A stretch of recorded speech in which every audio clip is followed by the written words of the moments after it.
राधे राधे कृष्णा सभी को राधे राधे। तो चलिए आज मैं आपको फिर एक और उनकी लीला सुनाती हूँ जो कि गोपाष्टमी की लीला है। तो चलिए स्टार्ट करते हैं। उसे गोचारण लीला भी कहते हैं। तो भगवान ने जब छठे वर्ष की आयु में प्रवेश किया तब एक दिन भगवान माता यशोदा से बोले मतलब कान्हा जी कि मैया अब हम बड़े हो गए हैं। मैया यशोदा बोली अच्छा लल्ला अब तुम बड़े हो गई हो तो बताओ अब क्या करें।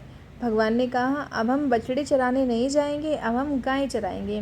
मैया ने कहा ठीक है बाबा से पूछ लेना। मैया के इतना कहते ही झट से भगवान नंद बाबा से पूछने के लिए पहुंच गए। बाबा ने कहा लाला अभी तुम बहुत छोटे हो, अभी तुम बछड़े ही चराओ। भगवान ने कहा बाबा अब मैं बछड़े नहीं गायें ही चराऊँगा। जब भगवान नहीं माने तब बाबा बोले ठीक है लाला तुम पंडित जी को बुला लाओ, तब वह गोचारण का मुहूर्त देखकर बता देंगे। बाबा की बात सुनकर भगवान झट से पंडित जी के पास पहुँचे और बोले पंडित जी आपको बाबा ने बुलाया है, गोचारण का मुहूर्त देखना है, आप आज ही का मुहूर्त बता देना, मैं आपको बहुत सारा माखन दूंगा। पंडित जी नंद बाबा के पास पहुँचे और बार बार पंचांग देखकर गणना करने लगे। तब नंद बाबा ने पूछा पंडित जी क्या बात है, आप बार बार क्या गिन रहे हैं। पंडित जी बोले क्या बताएं नंद बाबा जी, केवल आज का ही मुहूर्त निकल रहा है, इसके बाद तो एक वर्ष तक कोई मुहूर्त ही नहीं है। पंडित जी की बात सुनकर नंद बाबा ने भगवान को गोचारण की स्वीकृति दे दी। भगवान जो समय कोई कार्य करे वही शुभ मुहूर्त बन जाता है। उसी दिन भगवान ने गोचारण आरंभ किया और वह शुभ तिथि थी कार्तिक मास में शुक्ल पक्ष अष्टमी।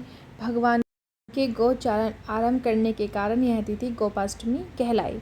माता यशोदा ने अपनी लल्ला के श्रृंगार किया और जैसे ही पैरों में जूतियाँ पहनाने लगी तो लल्ला ने मना कर दिया। कान्हा जी ने मना कर दिया और बोले मैया यदि मेरी गाय जूतियाँ नहीं पहनती तो मैं कैसे पहन सकता हूँ, यदि पहना सकती हो तो उन सभी को भी जूतियाँ पहना दो।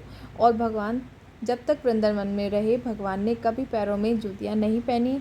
आगे आगे गायें और उनके पीछे बांसुरी बजाते भगवान, उनके पीछे बलराम और श्री कृष्ण के यश का गान करते हुए ग्वाल गोपाल इस प्रकार से विहार करते हुए भगवान ने उस वन में प्रवेश किया। तब से भगवान की गोचारण लीला का आरंभ हुआ। जब भगवान गायें चराते हुए वृंदावन जाते तब उनके चरणों से वृंदावन की भूमि अत्यंत पावन हो जाती। वह वन गायों के लिए हरी भरी घास से युक्त एवं रंग बिरंगे पुष्पों की खान बन गया। तो यह है गोपाष्टमी की कथा, प्रभु के द्वारा की गई लीला।